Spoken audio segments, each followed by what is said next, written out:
Al-Quran, ya. Dalam Quran surat kedua Al-Baqarah ayat 2, izin saya nggak tulis Bu ya, karena sudah full ini apa tulisnya. Al-Baqarah surat kedua ayat kedua Allah mengatakan, Al-Quran ini kata Allah, kitab Al-Quran ini tidak ada keraguan di dalamnya. Sebagai apa? Petunjuk. Buat siapa? Lil muttaqin, buat orang yang bertakwa. Ini menunjukkan Ibu, orang bertakwa hidupnya tidak mungkin jauh dari Al-Quran. Dan dalam Quran surat 49 Al-Hujurat, ya, surat 249 Al-Hujurat ayat 13, di pertengahan ayatnya Bu, izin saya ambil dari pertengahan ayatnya, berkaitan dengan takwa. Allah mengatakan, inna akramakum indallahi atqakum, sesungguhnya orang yang paling mulia di antara kalian, kata Allah Bu, bukan yang paling kaya ternyata, bukan yang paling besar rumahnya, bukan yang paling mewah kendaraannya, bukan yang paling mahal pakaiannya, bukan yang paling bagus fisiknya, tapi Allah mengatakan yang paling mulia di sisi Allah yang paling bertakwa. Tadi Quran surat 2 ayat 2 Allah mengatakan bahwa Al-Quran ini tidak ada keraguan di dalamnya sebagai petunjuk bagi orang yang bertakwa. Berarti kalau kita ingin mulia di hadapan Allah harus jadi ahli Al-Quran. Apa ciri ahli Quran? Ada 3. Dan ini akan beranak jadi 4. 3 atau 4 ya? 3. Yang pertama, ciri ahli Quran yang pertama itu rajin membacanya. Orang yang senantiasa membaca Al-Quran. Cukupkah? Belum. Ya. Ketika sudah ahli menjadi rajin baca Quran, maka poin yang kedua, kita mulai mentadabburinya atau memahaminya Bu. Seperti yang kita lakukan pada hari ini Bu, tadabbur Al-Quran. Ya. Memahami ayat per ayat dari Al-Quran. Cukup nggak sampai memahami? Belum. Untuk menjadi ahli Quran maka perlu poin yang ketiga, yaitu mengamalkan Al-Quran, mengamalkan isi Al-Quran. Ibu, ketika sudah mengamalkan Quran maka akan melahirkan poin keempat, yaitu mendakwahkan Al-Quran.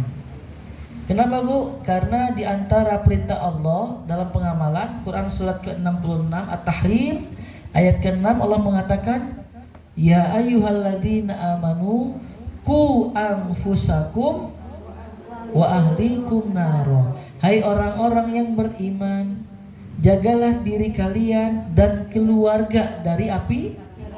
Maka inilah perintah dakwah Ibu. Jagalah diri dan keluarga. Dan kita tidak bisa Bu berdakwah kepada orang lain atau keluarga kita kalau kita belum mengamal. Ada seorang ayah ngomong, nak ayo ke masjid. Ayah bapak, tong siga bapak, nggak maksimal dakwahnya Bu. Karena dalam berdakwah butuh suri teladan atau contoh. Ya, nah ayo kita ke masjid, itu lebih enak berdakwah Bu daripada nah ayo ke masjid nyuruh tapi nggak melakukan. Perkara inilah perkara yang Allah benci. Surat 61 As-Saff ayat 2, 3 Allah mengatakan. Surat 61 As-Saff ayat 2 dan 3 Allah berfirman, ya ayyuhalladzina amanu lima taquluna ma la taf'alun kabura maqtan indallahi an taqulu ma la taf'alun. Allah berfirman, wahai orang-orang yang beriman, mengapa kalian berkata sesuatu mengenai kebaikan tapi tidak mengerjakan? Nyuruh orang sholat namun teu sholat, nyuruh batur ngaji kan teu ngaji. Tadi Bu, ayo sholat, ayo bapak, tong siga bapak. Ini nggak boleh Bu. Ayat ketiga Allah mengatakan kabura maqtan indallahi an taqulu ma la taf'alun. Sesuatu yang Allah benci, perkara yang tidak Allah sukai, yaitu kau menyuruh orang untuk berbuat baik, melakukan kebaikan tapi sendirinya tidak melakukan. Ini istilahnya kabura maqtan Bu. Ya, makanya kalau dalam dakwah jangan langsung ke dakwanya Bu, tapi proses pengamalan terlebih dahulu. Agar apa? Agar orang yang kita ajak pun juga mau melakukannya. Karena sulit Bu. Ibu suruh orang, bu, ayo pakai jilbab. Ibu tuh pakai jilbab, kumaha tah Ibu? Di sorangannya ente, kan gitu Bu ya. Makanya peran penting dalam agama kita dalam dakwah, bagaimana kita terlebih dahulu untuk mengamalkan apa yang akan kita dakwahkan. Baik Bu ya, ini tentang ciri orang ahli Quran Bu.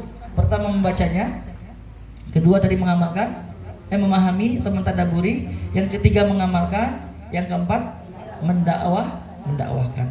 Timbul pertanyaan, Ustadz, Kang, mengapa poin ketiga ini penting?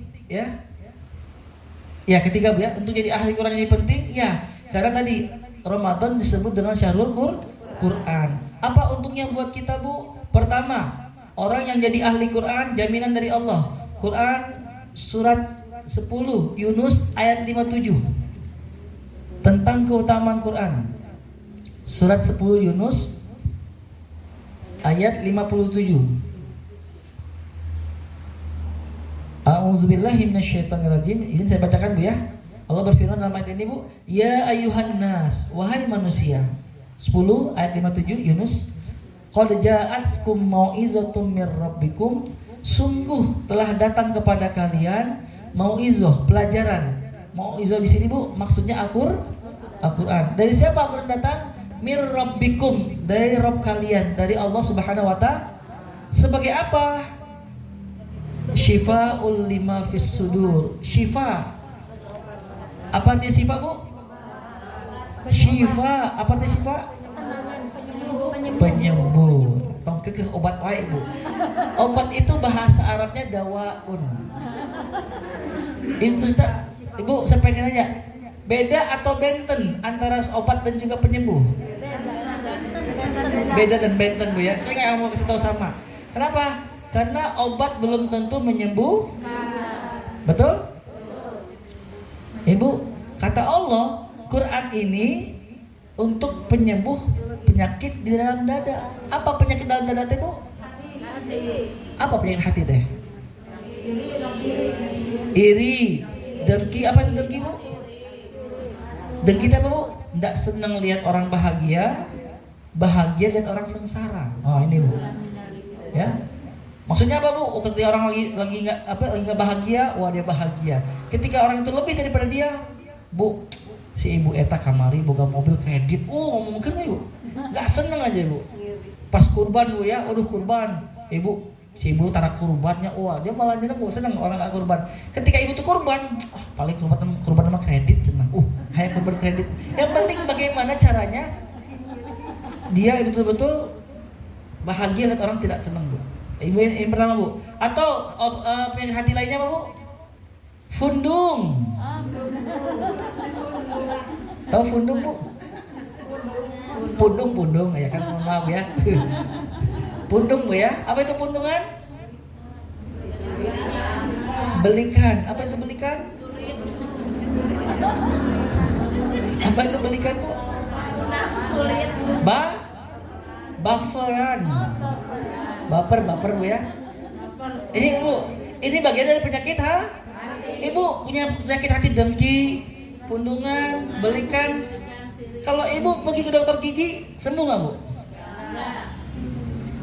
Ke toko besi, sembuh nggak? Sembuh Ustaz, dikasih palu ya? Enggak ya Bu. Untuk penyakit hati ini ada pada Al-Quran.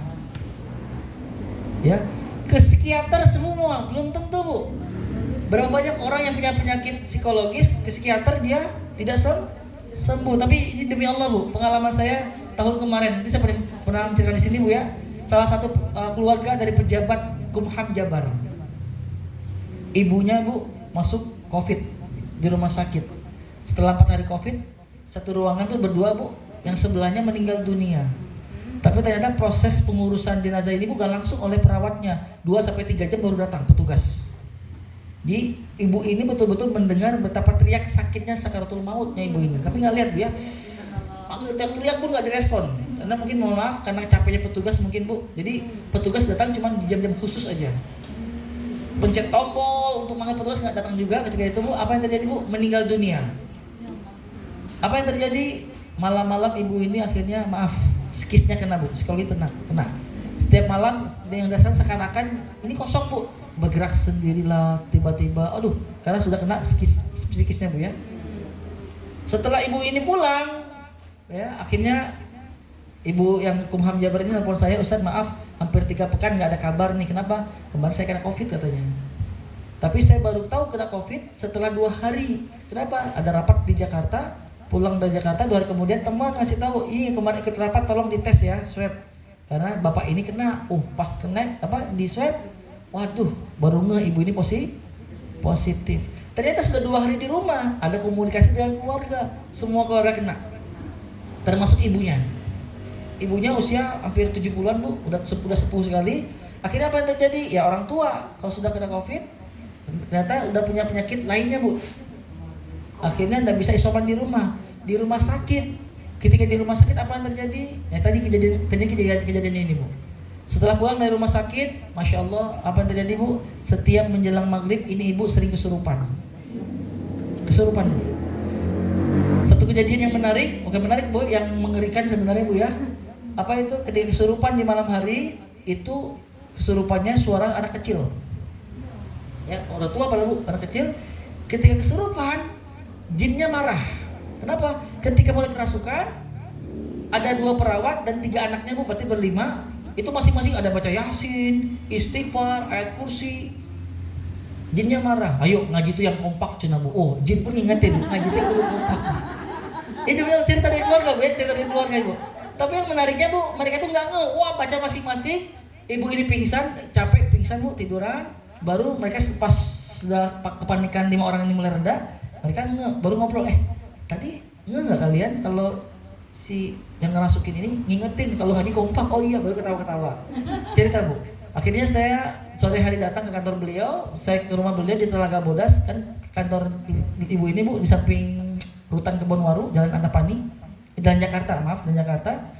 Akhirnya main ke rumah beliau, pulangnya Bu, yang cukup menariknya Bu, setiap saya datang nggak kesurupan. Saya datang nungguin sampai pada Isya jam 8 baru pulang. Saya keluar dari rumah beliau, nggak sampai 10 menit baru kesurupan. Jadi saya datang ngobrol, ini Allah alam Bu. Akhirnya Bu saya arahkan untuk keluarga dan juga 2 perawat, tolonglah ya. Kita yang menjaga harus jadi untuk sering-sering ngaji baca Quran itu saya. Ya, sering-sering ngaji baca Quran. Akhirnya Bu saya minta minimal di handphone semuanya harus ada murotal. Jadi ketika jangan sampai diem ngobrol berdua aja, biarin ibu sendirian. Akhirnya apa yang terjadi Bu? Masya Allah, saya arahkan ibu ini untuk jadi ahli Quran juga Bu, ngaji. Kebetulan saya beberapa hari setelah itu Bu dapat wakaf dari jamaah Al-Quran sholat Bu. Ibu mungkin pernah lihat Al-Quran sholat itu gede ukurannya Bu, besar sekali. Terus ada meja standing itu Bu. Untuk apa? Untuk sholat tahajud, pengen khotam Quran, nah ini tuntun Ibu. Bisa khotam dengan tahajud, ya boleh baca ya sambil sholat. Akhirnya saya kasih ke beliau karena beliau butuh, karena sudah sepuh, mata udah nggak kelihatan. Tapi di awal-awal Bu saya arahkan, Ibu udah deh kalau ngaji Al-Ikhlas nggak apa-apa, Qul huwallahu ahad, Qul a'udzu birabbil falaq, An-Nas, baca terus. Alhamdulillah Bu, nggak sampai 1 minggu ibu ini udah mulai normal kembali. Sebelumnya tatapannya kosong Bu ya, emang kosong aja Bu. Tapi setelah mulai jadi sering ngaji, saya minta juga keluarga juga sering ngaji sama beliau bareng-bareng, pada maghrib ngaji, habis makan ngaji. Kalau pengen istirahat setelah murotal, alhamdulillah Bu, setelah 1 mingguan ibu ini wajahnya kembali cerah dan beraktivitas seperti biasa. Bukan karena saya Bu, Allah melalui Al-Qur'an. Benar loh Bu, wa syifa'ul lima fis sudur. Quran ini penyembuh untuk penyakit dalam hati. Ya Bu ya, sering marah-marah, emosian, Quran nih Bu. Kenapa? Mohon maaf. Nah tadi Bu yang saya tadi yang 43 ayat 36 coba kita lihat Bu terkait Al-Quran. Quran surat 43 ayat 36. Surat 43 ayat 36 ini ancaman bagi orang yang jauh dari Quran.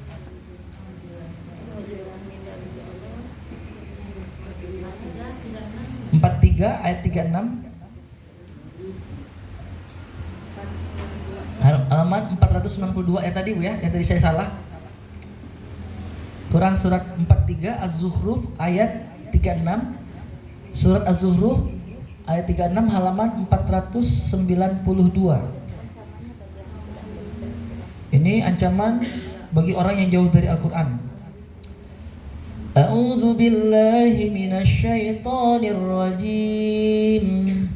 A'udzu billahi minasyaitonir rajim. Wa may ya'shu an dzikrir rahman.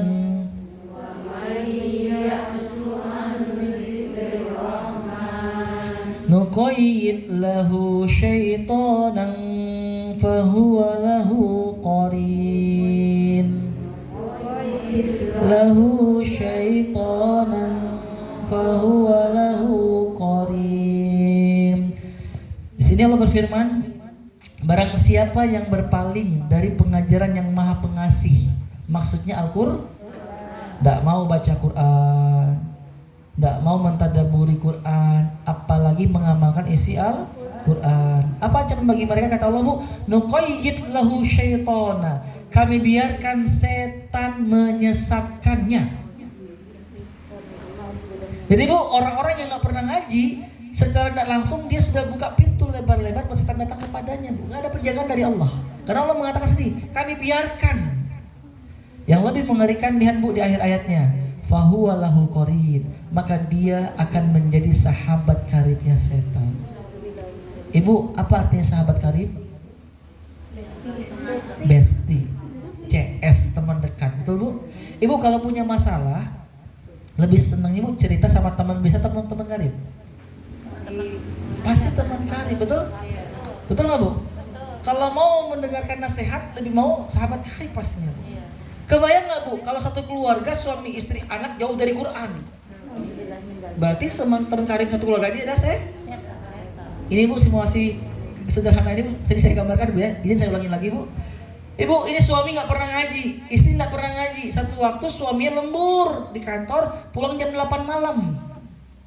Pas pulang hujan, jas hujan nggak ke bawah Bu, hujan-hujanan Bu. Sampai rumah, istrinya lagi nonton drama Korea di handphone misalnya, pakai headset di sofa dekat pintu, hujan gede, ketok pintu, assalamualaikum, hujan gede plus headset Bu, ya kedengaran ternyata Bu, assalamualaikum, kedinginan, kesel suami pasti Bu ya, kok nggak dibukain pintu ini, teringat Bu, ada kunci serap, dibuka pintunya Bu, buka pintu, istri lagi ketawaan Bu, nonton drama Korea di handphone di sofa. Kira-kira apa bisikan setan suami Bu? Karena jauh dari Quran, kata Allah teman karibnya saya. Mungkinkah setan ngomong gini, Pak sabar? Mungkin enggak Bu? Apa kata setannya suami Bu? Marah. Lagi marah, tadi waro, dan lagi asik main handphone. Dekat pintu ada gelas. Apa kata setan Bu? Mungkin lempar. Pecah gelas, baru sadar ada AA. Marah-marah suami Bu. Apa kata setannya istri Bu? Mungkinkah kata setan istri, cek sabar cek? Mungkin enggak Bu? Apa kata setan Bu? Wah, pengalaman Bu? Enggak ya? Lawan gitu ya. Apa kata setannya istri? Lawan. Dan kira-kira Bu, kalau keluarga seperti ini sakinah mawaddah warahmah enggak Bu? Tidak. Makanya demi Allah, ketika saya sering diminta untuk isi khutbah nikah Bu, saya sering menyampaikan kalau pengen sakinah mawaddah warahmahnya dicapai, harus menjadi keluarga yang ahli Quran. Ini mengerikan Bu. Maaf Bu, bukan saya ngomong, Allah langsung yang mengatakan. Barang siapa yang berpaling dari pengajaran yang maha pengasih, dari Al-Quran, tidak mau baca Quran, memahami Quran apalagi mentadaburinya, maka yang mengerikan yang terjadi Bu, Allah biarkan. Apa arti biarkan Bu? Antepkan. Ya Allah nggak kasih penjagaan sama sekali Bu. Dibiarin setan menggoda mereka, menyesatkan mereka. Yang lebih mengerikan, setan akan jadi sahabat. Jadi Bu, mohon maaf nih gambaran sederhana mungkin agak lucu Bu ya, tapi mudah-mudahan jadi perhatian kita Bu. Makanya mau tidak mau Bu, ingat untuk jadi ahli Quran bukan masalah banyak atau sedikitnya Quran di rumah kita, bukan. Bukan masalah mahal atau murahnya Quran di rumah kita, tapi bagaimana kita dan pasangan kita, anak cucu kita rajin membacanya, rajin mentadabburinya, dan rajin mengamalkannya. Sehingga apa yang terjadi Bu? Keluarga kita hatinya akan dijaga dari penyakit hati. Kalau sudah jadi ahli Quran, apa kenikmatannya? Masya Allah. Jangan kaget Bu, di akhirat nanti kita akan, khususnya orang tua yang memiliki anak yang hafiz Quran Bu ya. Ibu siapa Bu kemarin itu? Ada di antara jamaah kemarin, Masya Allah, anaknya hafiz Quran. Oh senang banget. Di akhirat nanti Bu, akan dipakaikan langsung oleh Allah. Bukan Jibril yang memakai Bu, bukan malaikat yang lain, tapi langsung Allah yang memakaikan mahkota yang sangat indah. Cik Bu, punten maaf, di akhirat nanti ketika kita bangga dengan rumah besar kita, kendaraan mewah kita, jabatan suami kita, harta kita, dan kita sering merasa, aduh ibu itu kasihannya masih ngontrak, kemana-mana naik mobil, tapi anaknya hafiz Quran. Di akhirat nanti Bu, anak ibu ini yang kita merasa kasih kepada dia Bu, sedang dibakaikan mahkota sama Allah. Ay orang teh karena kira-kira Bu. Kenapa? Anak nggak ada yang hafal Quran, boro-boro ngapalkeun. Dunia mungkin didapati Bu, tapi ternyata tidak ada yang nyelamatin. Dan inilah yang kata Nabi Bu, tahukah kalian siapa mereka yang mandul? Ibu, Menurut kita yang mandul yang seperti apa? Yang mandul yang sudah lama nikah tidak punya. Bukan kata Nabi, orang yang mandul yaitu orang yang punya banyak anak, tapi di akhirat nanti tak satu pun anaknya menyelamatkannya dari neraka. Itu yang mandul. Hati-hati Bu. Ya, anak boleh jabatan tinggi, kita banggakan karena pekerjaannya, bisnisnya yang lancar. Tapi ketika dia jauh dari akhirat Bu, tidak nyelamatin. Nabi mengatakan Bu, kita teh mandul sebenarnya. Subhanallah. Baik Bu, ini poin ketiga Bu. Masya Allah, gak kerasa mau zuhur nih. Izin Bu, terakhir persiapan menyambut Ramadan, yaitu dengan perbanyak doa. Ya Bu ya, untuk menjadi orang beriman kita butuh doa. Untuk mendapat ilmu yang bermanfaat, yang berkah kita butuh doa. Untuk jadi ahli Quran pun juga kita butuh doa. Ibu, mohon maaf jujur. Siapa yang terakhir tadi pagi Bu berdoa sama Allah, ya Allah ya Rob, tidak terasa ini bentar lagi Ramadan. Mudah-mudahan hamba betul-betul bisa beribadah dengan maksimal di Ramadan tahun ini. Cik angkat tangan. Khusus spesial Ramadan yang hari ini berdoa. Ayah. Oke, tadi malam tahajud. Yang minta, bukan yang minta untuk Ramadan sekarang mudah-mudahan ibadahnya maksimal. Oke, enggak. Yang hari kemarin enggak ada. Yang minggu kemarin. Nah, ini menunjukkan Bu kita lupa. Oleh karena itu alhamdulillah dengan fasilitas dari Bu Santi ini mudah-mudahan dirahmati kita semua Bu ya. Untuk apa Bu? Maksimalkan nih Bu. Ingat loh Bu, 17 hari ini waktu yang tidak sebentar. Kalau Ibu pengen nanya Ustadz, sahabat baheula dulu teh gimana persiapannya Bu? Bu, persiapan sahabatnya dari bulan Syawal. Persiapan Ramadan teh dari bulan beres Syawal, enggak boleh puasa Bu. 2 Syawal ibadah mulai kenceng. Ada yang bertanya, kamu kok ibadah udah mulai sedekah lagi? Untuk apa ini semua? Ini persiapan untuk Ramadan yang akan datang. Hai, orang di bulan Sya'ban nih Bu. Lain Syawal, Sya'ban, lain Sya'ban kita Bu. Tapi tidak ada kata terlambat Bu. Tidak ada kata terlambat. Demi Allah, imannya diri kita Bu. Ilmu yang kita miliki berkah atau tidak, dan juga yang namanya apa? Untuk menjadi ahli Quran Bu, itu semua butuh doa. Ya, kita butuh Allah untuk menguatkan Bu. Berapa banyak orang persiapannya oke, pas Ramadan Allah bikin sakit. Ada nggak seperti ini Bu? Ada. Persiapan oke, tiba-tiba Allah takdirkan udah kamu nggak ada kesempatan lagi Ramadan. Subhanallah. Jadi kita butuh Allah. Mulai nanti Ibu habis zuhur minta sama Allah, ya. Turun hujan, ganti keluhannya Bu. Jangan mengeluh lagi. Kan misalnya Allah hujan, ganti Allahumma shayyiban nafi'an, kemudian minta ya Allah ya Rabb, jadikan Ramadan tahun ini Ramadan terbaik bagi hamba-Mu ya Allah. Kuatkan iman hamba ya Allah. Bekali hamba dengan ilmu yang bermanfaat, yang sehingga dengan ilmu tersebut ibadah hamba tidak menjadi ibadah yang sia-sia. Dan kemudian ya Rabb, muliakan kami dengan Al-Quran. Minta sama Allah Bu. Ya, sedikit saya mengulangi Bu terkait tentang doa. Ibu hati-hati, doa kita yang akan dijawab oleh Allah Subhanahu wa taala tatkala ternyata masih ada hal-hal yang haram ada di sekitar kita. Pernah Nabi bersabda Bu, seorang hamba Allah sudah safar yang sangat jauh. Ini digambarkan dia ke tanah suci, ninggalin keluarganya, ngeluarin harta yang tidak sedikit, lama perjalanannya, pakaiannya kusam, wajahnya kecapean. Di tanah suci dia mengangkat tangan, ya Rabbi, dia berdoa. Kemudian Rasul mengatakan, wa ma'kuluhum haram. Ternyata selama ini makanannya dari sumber yang haram. Wa mashrabuhum haram, minumannya juga dari yang haram. Ya, wa malbasuhum wasiyabum haram, dan pakaiannya juga haram. Maksudnya apa Bu? Ternyata fasilitas yang dinikmati selama ini, mungkin mobilnya, rumahnya, kendaraannya, atau semuanya dari yang haram. Kata Rasulullah, bagaimana mungkin Allah mengabulkan doa-doanya? Jadi Bu, diantara penyebab tertolaknya doa karena ada yang haram di sekitar kita. Maka hindari Bu. Kita butuh Allah, pengen Allah bersama kita, maka mulai saat ini Bu, apa yang Allah perintahkan kerjakan. Apa yang Allah larang tinggalkan. Mudah, susah atau sulit Bu? Susah atau sulit kira-kira Bu? Mudah bagi yang sudah terbiasa. Betul Bu? Nah, makanya Bu, gambaran sedikit tentang Ramadan Ibu. Maaf, ini seringkali kita terkecoh Bu. Kita itu kadang-kadang ada yang mulai semangat ibadahnya dari 1 Ramadan. Betul nggak Bu? Ingat Bu, terkait tentang amalan kebaikan, beda Bu. Perintah Allah dalam Quran itu, fastabiqul khairat. Apa artinya fastabiqul? Berlomba-lomba. Lomba-lomba itu ngapain Bu? Saling mengejar. Saling Ya. Makanya yang cukup aneh, maaf, ketika di masjid bapak-bapak, mangga Pak kapayun heula. Jangan kita ke depan. Begitulah punten Bu tadi ya taklim, Bu, ayun kapayun. Nah, jangan Bu, kita di depan. Ini kebaikan. Tentang sedekah kita nomor 1 Bu. Apa tujuannya? Kita diputar berlomba-lomba. Nah, terkait Ramadan, Ibu izin boleh saya hapus Bu ya? Ini terakhir yang saya sampaikan. Izin saya hapus Bu ya, mudah-mudahan sudah ditulis semuanya.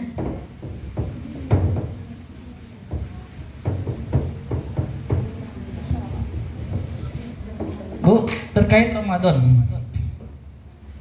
Ibu, Ramadan nanti itu ada yang namanya door prize, ada yang namanya grand prize. Wah, ini saya gambarkan. Door prize itu apa artinya, Bu? Hadiah. Gambaran Bu ya, ayo Ibu ikutin kuis ini. Hadiahnya apa Bu? Hadiahnya handphone, hadiahnya kacamata yang mahal, kemudian hadiahnya apa Bu? TV, kulkas, grand prize, mobil Mercedes atau Alphard. Wah. Ibu senang dapat handphone Bu ketika ikutin Bu? Senang. Tapi incaran pertamanya apa Bu? Pengennya Alphard. Ramadan nanti apa door prize-nya Bu? Dilipat gandakannya kebaikan-kebaikan kita. Pahala teh dilipat gandakan. Tapi grand prize-nya apa Bu? Grand prize-nya yang kita kenal dengan Lailatul Qadar. Ini Bu, Lailatul Qadar.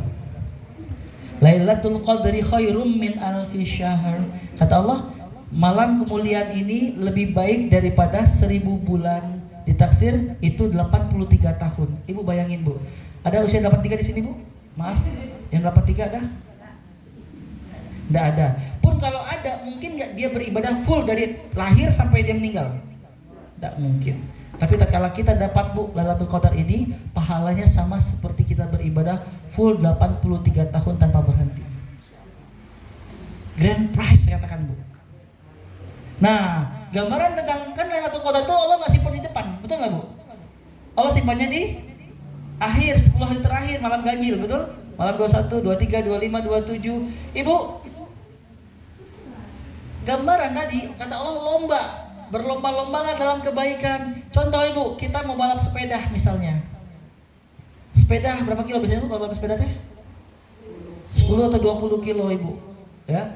Wah, kita udah siap-siap daftar Bu, yakin menang? Pasti menang Ustaz. Wah, alhamdulillah. Persiapannya gimana Bu? Saya sudah pernah sepedahan. Oh, pernah. Kapan terakhir sepedahan Bu? Genep bulan kamari. Nggak ada persiapan Bu. Besoknya lomba. Kira-kira apa yang terjadi Bu? Kilometer pertama, apa yang terjadi? Bisa-bisa kaki kram. Betul nggak Bu? Kilometer kedua, haheho. Karena terakhir sesepedahan 6 bulan yang lalu. Akhirnya apa yang terjadi Bu? Kilometer ketiga, bendera putih. Apa bendera putih itu Bu? Menyerah. Ibu, tuntutan kita apa Bu? Maaf, ini gambar. Ya Bu ya, pengen Allah tuh seperti grafiknya Bu, sehingga 10 hari terakhir tuh naik. Kalau orang yang betul-betul paham tentang sepeda, dia akan mengerti kilometer pertama dia nggak akan gowes cepat, betul nggak Bu? Lihat deh Bu, orang-orang balap sepeda Bu, start mulai terus nggak ada yang langsung cepat, santai, karena dia tahu, ya kapan dia mulai cepat Bu, percepat gowesannya, biasanya di lomba-lomba bid'ah 2 kilometer terakhir Bu, langsung digowes. Ini yang Allah inginkan Bu. Kebanyakan di antara kita, maaf, di hari pertama tadi Bu leles, kedua lemes, 3 aduh. Hari pertama 10 hari pertama Ramadan Bu, masjidnya penuh heureun tarawih. Betul? Kita berdoa, ya Allah ya Rob, mudah-mudahan ini masjid nggak agengan. Mudah-mudahan masjid ini bisa luas. Allah ijabah doa kita Bu. 10 hari terakhir Ramadan mulai masjidnya mulai melebar. Betul Bu? Alias jamaahnya mulai. Kita lupa, kita tergoda sama diskon-diskonnya mall. Padahal target kita itu 10 hari terakhir Ramadan. Kita lebih tergoda, tergiur, padahal Bu, waduh enggak, Lailatul Qadar Bu. Dan demi Allah, kita mengetahui yang pantas dapat Lailatul Qadar, apakah mereka yang hidup di malam harinya Bu? Belum tentu. Ada juga security, shiftnya shift malam. Pasti dapat Lailatul Qadar enggak Bu? Pasti enggak? Ya, ngapain dia nonton bola full sampai ayo Mas, akan masuk nonton bola. Nah, yaitu orang yang menghidupkan dengan ibadah di malam hari. Ibu, mohon maaf. Dan sekali lagi, yang pantas dapat grand prize ini tidak mungkin orang biasa, pasti orang yang super luar biasa, super luar biasa, Ibu. Siapa di antaranya kita yang mulai saat ini mempersiapkan? Ya Allah ya Rabb, jangan sampai di Ramadan tahun ini sama seperti yang telah lalu.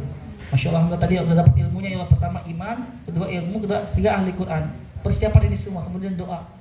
Tapi kalau kita belajarnya nanti satu Ramadan karek mulai, wah sulit Bu, sulit. Bisa-bisa kita kan tertipu dengan tipu daya di pertengahan Ramadan. Mulai kan Bu, betul nggak Bu? Ya, 10 hari pertama mall sepi, masjid penuh. 10 hari terakhir mall rame. Tidak ada yang salah punya baju yang baru, tapi yang jadi masalah Bu, pantaskah kita jadi pemenang?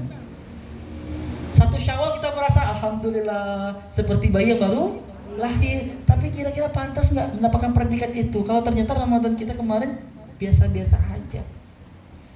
Jadi Bu, ini semua butuh persiapan. Sekali lagi Bu, iman. Mulai saat ini Bu, apa yang Allah perintahkan lakukan. Lakukan karena Allah Bu, lakukan tulus karena Allah. Allah cintai Allah di atas segalanya Bu. Bikin kopi yang selama ini mungkin cuma di awal bulan senyumnya, sekarang masih setiap waktu senyum.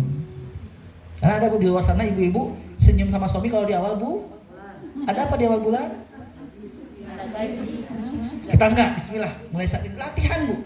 Ya, perbaiki ibadah kita, ilmu-ilmunya dibenerin. Ikhlas sudah oke, terus ngikutin Nabi benar atau salah. Jangan sampai sia-sia. Kemudian jadi ahli Quran. Oh, apalagi ahli Quran Bu, hati-hati loh. Saya yakin kita semua merasa bisa baca Quran, betul? Tapi hati-hati, ketika baca Quran, salah pengucapan bisa berubah arti. Coba Bu, saya pengen nanya, apa perbedaan antara dua kalimat ini Bu? Yang pertama, Bismillah sama Bismillah. Saya ulangi Bu, Bismillah sama Bismillah. Yang pertama, bis pakai S, sin ya. Pertama ini Bu, ya, ini yang benar ya. Bismillah. Yang kedua pakai sa.